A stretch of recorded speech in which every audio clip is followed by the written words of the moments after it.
Good morning, good afternoon, good evening, and good night. My name is Savannah Playford, the Director of Youth Ministry at Dixon United Methodist Church. Whenever you are watching this, welcome to today's daily devotion.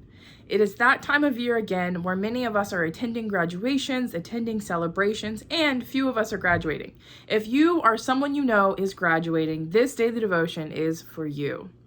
Graduation season can be a lot of fun, right? There's a lot of barbecues, good food, presents, spending time with the loved ones that you have. But it can also be a scary time, right? It is the end of one chapter and the beginning of the next, which can be kind of scary and difficult. You've worked so hard for this moment. All your training, education, experience, and hard work has paid off. But now what?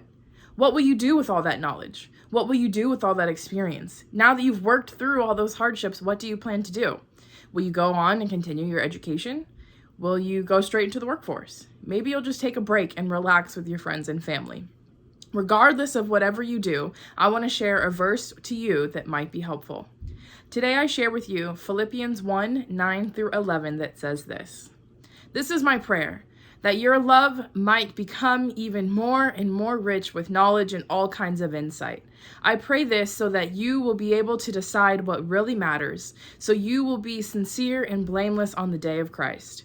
I pray that you will be filled with the fruit of righteousness which comes from Jesus Christ in order to give glory and praise to God.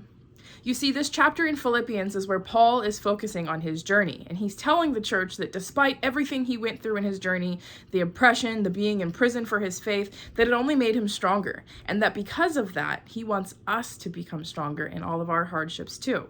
He wants us to remind ourselves of the wisdom that we have so we can continue on and go forward. So even if this time is a little bit scary as you transition, just remember, it will be okay. So a reminder to the graduates and families of graduates, it's time to take a breath. You earned it.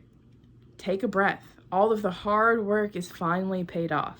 But it is up to you to now pray and use your wisdom to ensure that you are making good decisions. You see, in these verses, Paul is praying over the Philippian believers, and really to all believers, that we can differentiate between what is right and wrong, good and bad, and all of that is because of our faith in Christ, because of the knowledge and the moral standard that we hold for one another.